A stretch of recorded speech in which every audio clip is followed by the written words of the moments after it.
Well, good morning and welcome to the One Report. Today we're diving into something that we talk about here at my house all the time. Because I guess we're that age.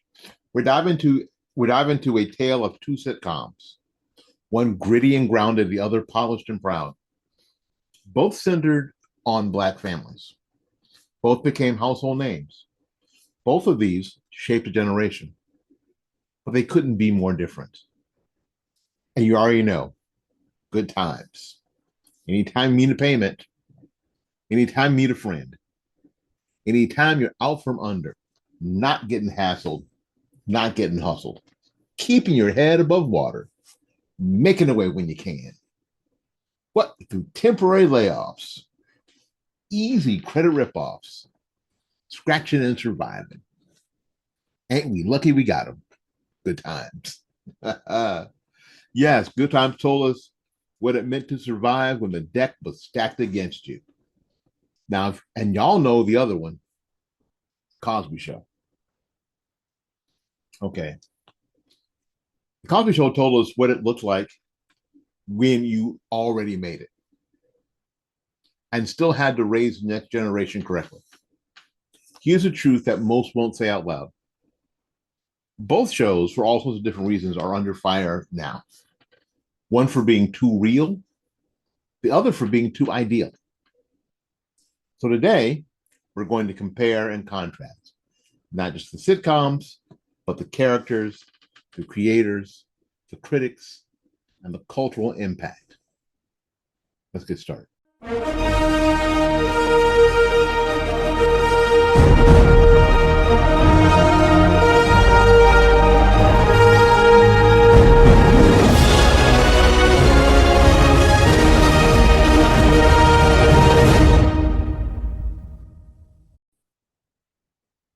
Now, to get started with this, we have to understand the makers behind the message, people who are in charge of putting this together.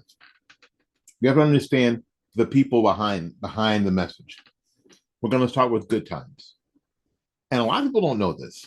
Eric Monte, a Black screenwriter from Chicago's Cabrini Green projects. Cabrini Green was known as one of the most dangerous project areas in the country, helped create the show. And he wanted authenticity. He wanted truth. He wanted family. But he didn't have full control. That power rested with Norman Lear, the white liberal behind All in the Family, Maude, and there was one more, the one with the Jeffersons. Right? Monty would eventually sue CBS and Norman Lear, claiming they hijacked his ideas without fair credit or compensation. Elias didn't know this was going on behind the scenes. He won $1 million settlement, but soon afterwards he was blackballed from Hollywood. So if you go against, especially at that time, Norman Lear, did you hear the shows? All in the Family, Maude, The Jeffersons, Good Times. Norman Lear was huge, right? You were going to be seen as hard to get along with, radical. It wasn't a product that Hollywood was interested in selling. And then you got John Amos, Kuta Kinte. Okay. Uh, the older Kuta Kinte, the man behind James Evans.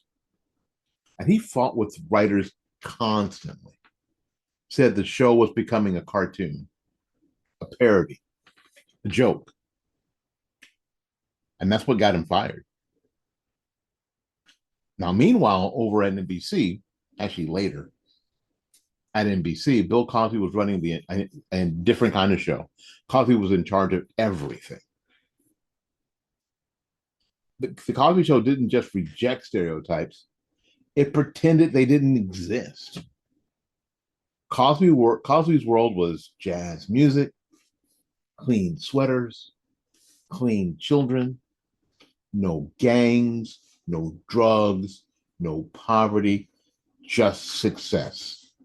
Black success. As a matter of fact, dude that played Theo, just I saw a video just recently that said that the Cosby show was the blackest show in America because it wasn't trying to do anything else. They were just being themselves, professional, proud, polished. Two shows, two visions, one rooted in survival, and I got to say stereotypes, and the other rooted in aspiration. Now, I thought that it would be interesting to do some character comparisons because one of these characters ended up being America's dad, right? James Evans versus Cliff Huxtable. James, the fighter, the provider, the rock. He was always the same. James was always the same, and he'd do anything, day labor, dig ditches, whatever it took. Now Cliff was more a teacher, joke teller, life coach, right? Where the kids could go and say, "Hey, can I get your opinion on this?"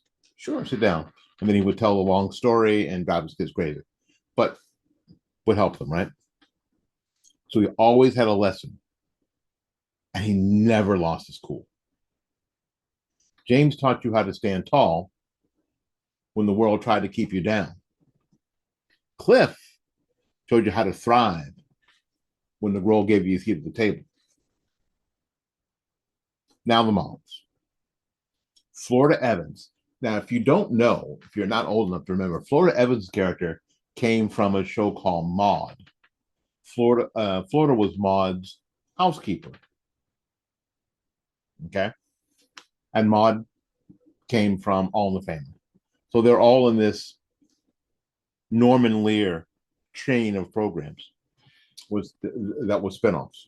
Let's see what the spinoff was. Let me rabbit trail for a minute. There was All in the Family, and then there was Maude, and then there was All in the Family, and then there was the Jeffersons, right? And from Maude came Florida Evans, and Florida was Good Times. I think that was all, but that was like 5 shows. That's a lot, right? Let's see. All in the Family, Maude, Jefferson's, Good Times, 4 shows, right? That's a lot. So that kind of tells you the power of someone like Norman Lear, right? So talk about Florida. Florida Evans versus Claire Huxtable. Now, Florida was gentle, faithful, grounded in prayer, or so we thought. I don't really remember a lot of scripture in that show, but she sort of seemed that way, right? Always trying to basically calm things down, right? Now, Claire, however, was fierce. Claire was obviously brilliant, an attorney, always 10 steps ahead. Now, Florida ran a kitchen and a church pew. She was always trying to appeal to doing the right thing for kids to do the right thing, right? And to not run afoul of their father, right? Didn't want that. Now, Claire, she ran a courtroom and a family dinner. What you had to do with Claire is that you had to have you in order. You had to be on point because Claire was going to be on point and force you to be too. Right? Now you had the sons, the oldest sons. Now we're not going to talk about Michael. We're not. Because Michael was really becoming a caricature. Not quite as much as JJ, James Jr., versus Theo. Now, because James Jr. or JJ made you laugh, Dynamite, right? Had the whole thing, Dynamite. You saw it on t-shirts, you saw it on shoes, you saw it on billboards, you saw it everywhere. So much, in fact, that as Jimmy Walker got older, he stopped saying it in public. You couldn't make him say Dynamite. You couldn't. because he knew that it was just horrible caricature. And then you had Theo, right? Theo made you think. Theo would fail sometimes, sometimes hysterically miserably, but he learned. He grew up. If I got to compare Theo Huxtable to the rest of the Huxtable children, Theo was the one that ended up getting it right. He came from a long way because Theo struggled in school, right? But he ended up getting his master's in education, right? Ended up actually helping students just like him. Theo was my favorite, and now the girls. Now, interesting. The Good Times had two boys, where the Cosby Show had a bunch of girls. Rudy. I mean, before the addition of the youngest child, they had Rudy and Vanessa, and Denise and Sandra. So there were always four girls and one boy. Why? Because girls are more interesting, more complicated. That's why. But we're only going to compare Thelma to Denise. Thelma was sweet and smart in comparison to JJ for sure, but always safe. She didn't stir the pot. You didn't see any shows where Thelma got in trouble, where Thelma was doing something she shouldn't have been doing. Okay, Denise, however, was a wild child, absolute wild child. She was creative, unpredictable. She stirred the whole stew, right? So each of these characters reflected a different part of some Black experience and how America wanted to see it. Now, we're going to go through some of the shows, some of the individual episodes that you might remember, and that might give you a better idea of where the mindset was in each of these programs. Good Times gave us shows like The Family Gun. Now, of course, Good Times takes place, in the PJs, where things are dangerous, and that was a story about protection gone wrong, about having what could happen if you had a gun in the house. Good Times also gave us the episode called The Rent Party. It was a story about community and compassion. And then The Big Move, the story about leaving the projects. Now, for me, that was especially frustrating because it was treated as though leaving the projects was somehow a sad and terrible thing, right? That was that show, though.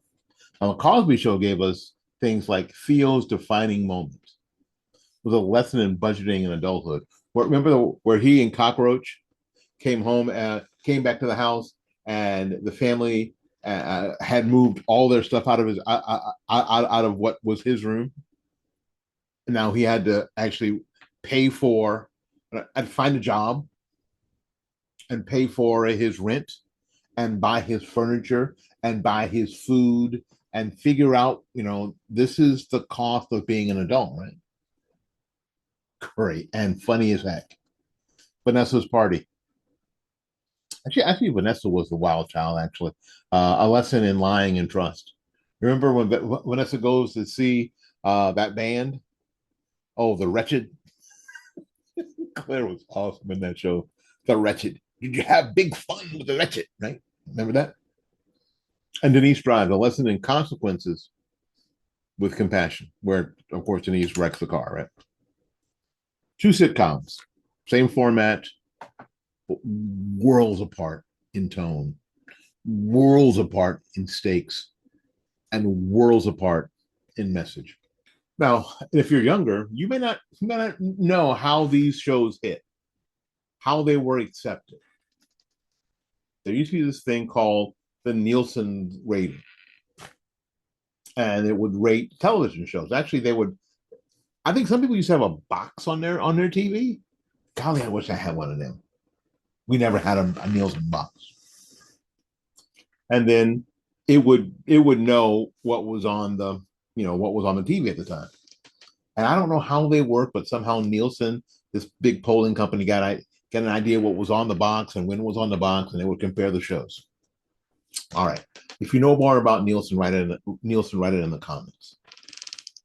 Good Times hit early. It was top 20 on Nielsen.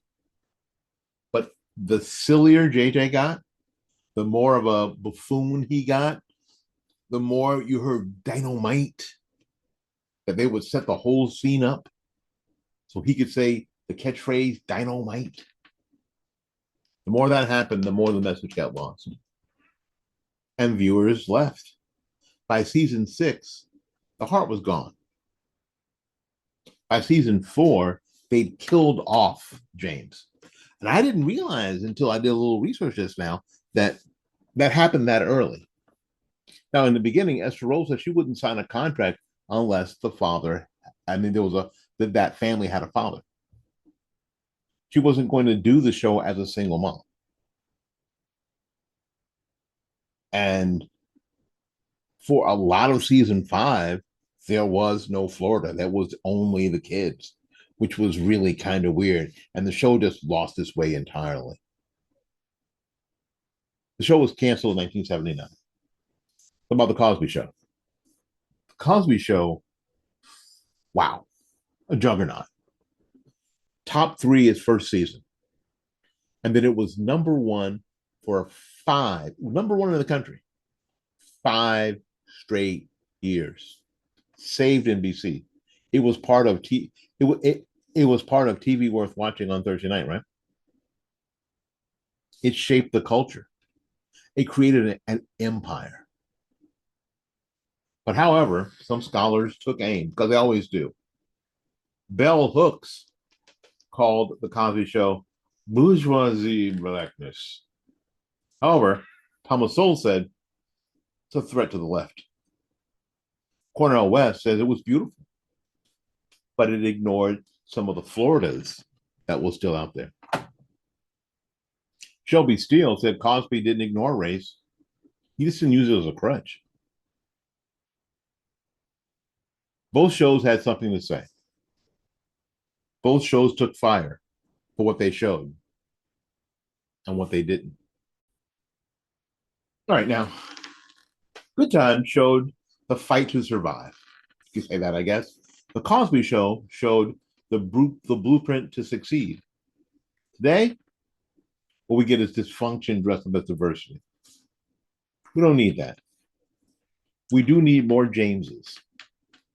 We definitely need more Claires. We need more kids who grow up, not act out. We need Black America deserves strength. Actually, America deserves strength. America deserves to see families, all families, that are strong, that are not just surviving but are succeeding, that are aspirational. America needs these stories now more than ever. My name is Willie Lawson. This is the Morning Report. Please share this episode. Subscribe to this channel. Always remember, telling the truth is the most radical thing you can do on television today. Until we see you again, go out there and learn something, love somebody, and for goodness sakes, y'all take care of yourself. We'll see you when we see you. Bye-bye now.